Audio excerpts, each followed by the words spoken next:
Now, I'll determine the coefficient of viscosity of a given liquid using Oswald viscometer. Viscosity is the resistance offered by one layer of a liquid to the flow of another layer. Usually, when a liquid moves in flowing through a cylindrical tube, a layer which is close to the surface is almost stationary, while the layer at the axis of the tube moves faster than any other intermediates, so that the slow moving layer exerts friction on its nearest moving layer. Coefficient of viscosity is defined as the tangential force per unit area required to maintain a unit velocity gradient between any two successive layers of a liquid situated at a unit distance apart. Usually, the coefficient of viscosity is given by Poiseuille equation, that is eta is equal to pi p r to the power 4 t by 8 VL, where eta or the p is equal to h dg. So we can write eta equal to pi h dg r to the power 4 t by 8 VL. Where eta is called as a coefficient of viscosity, P is the pressure difference between the two ends of the tube, R is the radius of the tube, L length, T is the time of flow. So, if equal volume of two different liquids are allowed to flow through the same tube under identical condition, then eta liquid becomes equal to eta liquid 1 density of the liquid 1 by time taken for the flow of liquid 2 density of the liquid 2 multiplied by viscosity coefficient of a liquid 2. So usually the liquid 2 is taken as a reference liquid, say the water is taken as a reference liquid. So we can write viscosity coefficient of a given liquid equal to time taken for the flow of a liquid into density of the liquid divided by time taken for the flow of a water into density of water multiplied by viscosity coefficient of water. The time flow of a liquid and water is determined by using Oswald viscometer. It's also called as a capillary tube viscometer or U-tube viscometer. Knowing the densities of the liquid, time taken for the flow of a liquid and the viscosity coefficient of a water, we can able to detect the viscosity coefficient of a given liquid. There are certain factors which decides the coefficient of viscosity. That is, the first factor that decides the coefficient of viscosity is the temperature. Increase in temperature results in a decrease in viscosity. Polar molecules are more viscous than non-polar molecules. Branched chain compounds are more viscous than straight chain compounds. Generally, viscosity coefficient increases with the molecular weight, and lyophilic salts impart higher viscosity than lyophobic salts. Coefficient of viscosity of any liquid is determined using Oswald viscometer. Usually a acetone cleaned viscometer is used, and usually while cleaning the viscometer we use acetone because acetone is easily dries, so that the chemical liquid content, if it is present, it can easily volatilizes. So it can easily remove by using acetone. So we can detect the time count for the flow of liquid and the time count for the flow of water by knowing the viscous density of a liquid and the density of water, viscosity coefficient of water. We can able to detect the viscosity coefficient of a given liquid using Oswald viscometer. To determine the viscosity coefficient of a given liquid, we use Oswald viscometer. The Oswald viscometer consists of two bulbs. So one is in the lower portion and another bulb is in the upper portion. So, and here in this experiment we detect the time taken for the flow of liquid. So through a capillary tube. Here this portion mainly a capillary tube. Okay. The viscosity coefficient or the coefficient of viscosity of a liquid is defined as the tangential force per unit area of area required to maintain a unit velocity gradient between two successive layers of a liquid situated at a unit distance apart. Here, in a capillary, the liquid movement is not a mass movement, it is a layer-like movement. So here what the force observed, the force per unit area required to maintain a unit velocity gradient, which are situated a unit distance apart, we considered as a coefficient of viscosity, and we detect the coefficient of viscosity particularly while moving the capillary. So that's why we took a Ostwald viscometer. This is also called as a capillary viscometer. Here, to take the time count for the flow of liquid, we should use a stop clock. And here the stop clock consists of two knobs. So here, if I put it in a upward direction, the stop clock starts. So if I put it in a upward direction in this particular stop clock, it starts. Okay. So when I put it in a downward, it gets stopped. So I can easily observe the time taken for the flow of liquid. And to restart, you have to use this button like this. It get restart. Okay. Then now I consider the viscometer. In the viscometer, the strength of, depending upon the bulb strength, you have to take a known volume of liquid. Okay. Here I'll take a 15 ml of liquid. I'll take 15 ml of liquid using this broad lamp. I'll introduce that liquid. Okay. Then you have to suck the liquid in such a way that it should cross the upper mark. See, in the bulb you can observe two marks. One is in the upper portion of the bulb, another one is in the lower portion of the bulb. So we will take a same quantity throughout the experiment to take the time count for the flow of liquid. So we'll just suck the liquid, or you can take out, move the liquid in such a way that it should cross this mark. Okay. Then allow the liquid to flow, and during that times when you allow the liquid to flow, you start the stop clock and keep as it is. When it reaches the lower portion of the bulb, that time you stop the stop clock. So now you will get the time taken for the flow of liquid.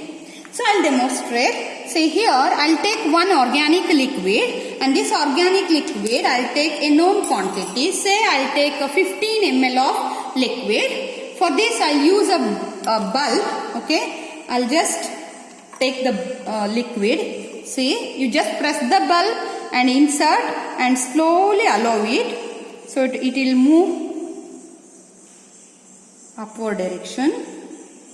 See, so it moves just above the mark like this.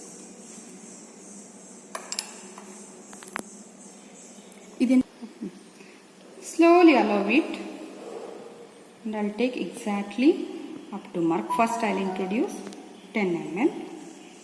Yeah, 0. I'll introduce to viscometer using this broad lip. Okay. Slowly I'll introduce. I already introduced 10 ml of liquid. Then again I'll introduce 5 more ml. Total 15 ml of liquid will take.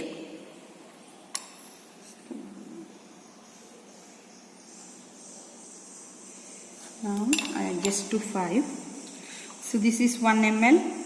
For this 2, 3, 4, 5. Yeah.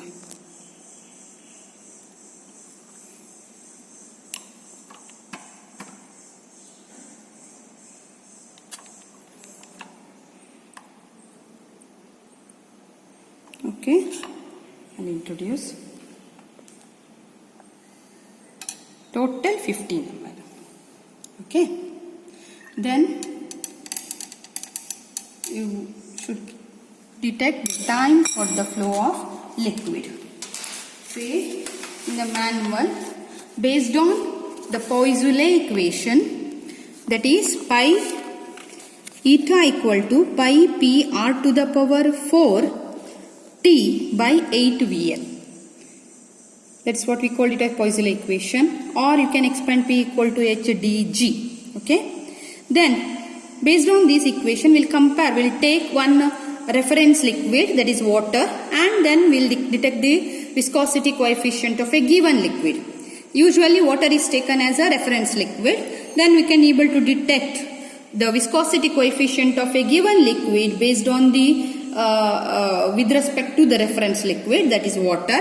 Eta liquid equal to T by T1 d1 by d2 T2 d2 by into eta 2. That is density of liquid, time count for the flow of liquid divided by density of water into time count for the flow of water and multiplied by viscosity coefficient of water. Thereby we can able to detect the viscosity coefficient of a liquid. Usually this viscosity coefficient depends upon the temperature. As the temperature increases, viscosity coefficient decreases. Also it depends upon the polarity of the compounds. Polar compounds are more viscous than non-polar compounds. Branched chains are more viscous than straight chain compound. It increases with increase in molecular weight. So it depends, mainly depends on temperature. It should be carried out using a water tub, but we are not carrying that way. We directly, I'll show how we detect the viscosity coefficient. We already taken a 15 ml of liquid. Now the second step, you have to detect the time count for the flow of liquid. So take the rubber tube and push it inwards and just insert to a small opening side and slowly allow it, so that liquid move upward like this. Slowly you release the bulb, so liquid move upwards like this. It should be very slow, otherwise bumping may observe. Now the liquid in such a way that it should cross the upper mark. Slowly release the rubber bulb. Yeah, here mark is there, no? It should cross that mark. Okay. Yes. Now I'll remove it. Take it like this. Okay. It is just above the mark and allow the liquid. Okay. Yeah. Now it is exactly up to mark. Okay. So you simultaneously do it. Simultaneously you allow or remove this your hand. At the same time you start the stop clock. Okay, remove and start the stop clock at the same time, so you can able to get the exact time count for the flow of liquid. Okay, like this. Okay, clear? Then allow it, so it slowly move downwards through capillary. Okay, the liquid slowly move downwards through capillary. So you have to take the time for the flow of liquid, particular volume. For that purpose we will use one more line just below the bulb. Okay, you have to wait until the liquid level reaches the second level. That is the mark which is situated below the bulb. So 25. It slowly moves downwards. Liquid moves downwards.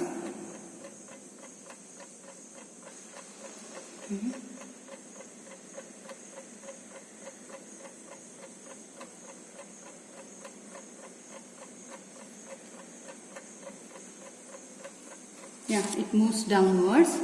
Liquid level here. Yeah, it moves downwards. Now you should take the time like. Yeah, it moves completely. Yeah, it crosses the mark, so you will stop the stop clock. When it crosses the mark, you just stop the stop. Yeah, it crosses, so I'll stop the stop clock. Now the time is 60 minutes and 7 seconds. So that means 67 seconds it takes. I'll write it here. This is time taken for the flow of liquid. Similarly, you have to take 3 trial for the time taken for the flow of liquid. Same way you have to take. Okay, you have to take 2 more trial for the time for the flow of liquid. So use same liquid, the same quantity of same liquid. Don't disturb.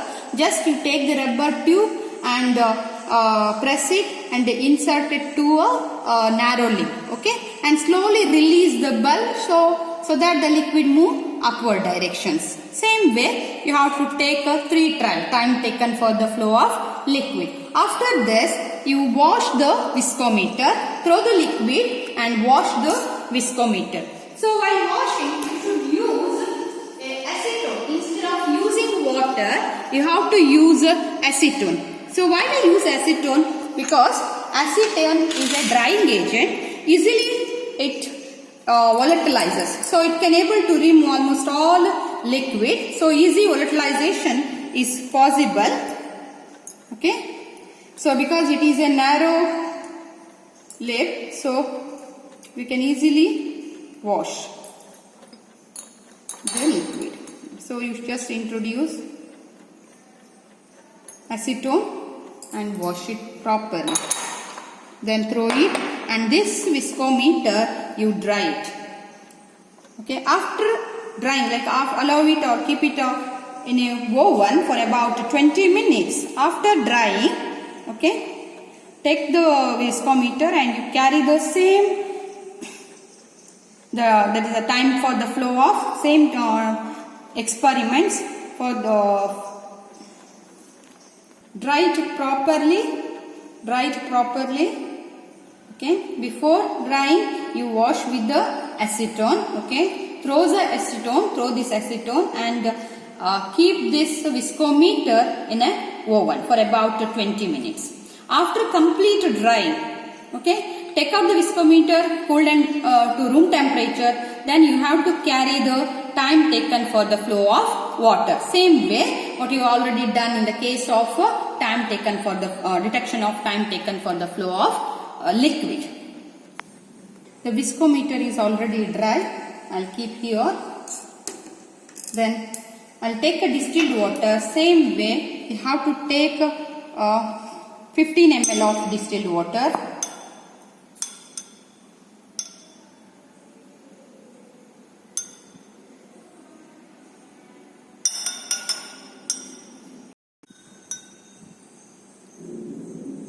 Yeah, 10 ml.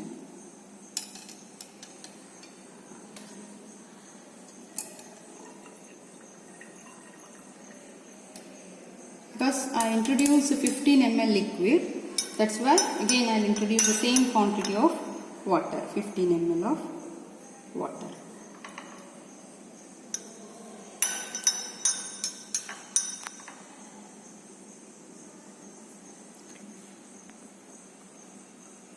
So 5 ml, total 15 ml.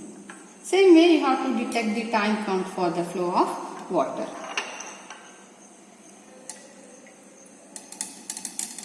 Okay, introduce this rubber bulb like this and slowly allow it move upward.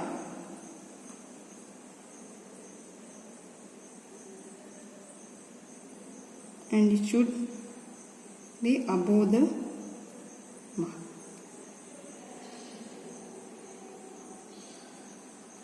Reach above the mark. Yeah. Okay. Now I'll take out. Okay. So when it reaches the mark, see exactly up to mark I'll take. I'll start the stop clock. At the same time I'll allow. Okay. Now I'll take the time count for the flow of water. Okay. The time count for the flow of water.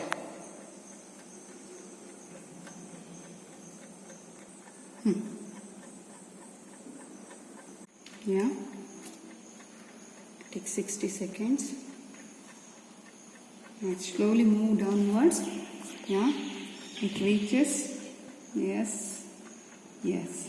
It crosses the lower mark. Stop the stop clock. Okay. Now time for the flow of water. What I observed is exactly 72 seconds. So I'll write it here. So here in the tabulation column for water TW is a 72 seconds. Same way you have to carry 2 more trial. That is the time for the flow of water. Okay. So now I have a set of readings, time for the flow of liquid and the time for the flow of water. Now you have to take the temperature in order to calculate the viscosity coefficient of a given liquid. Today's temperature, what I observed, is at 31 degrees Celsius. Corresponding to 31 degrees Celsius, see it is a 31 degrees Celsius. Corresponding to this 31 degrees Celsius, you have to take the density of water, viscosity coefficient of water and the density of liquid. So the density of water for 31 degrees Celsius is observed to be 0.9953. Okay, I'll write it here in the book. So density of water, it is 0.9953 multiplied by 10 to the power 3. Okay, then viscosity coefficient of water, it is observed to be 7.84 into 10 raised to minus 3. Similarly, you have to take the density of liquid, that is 0.8566 and the lab temperature is 31 degrees Celsius.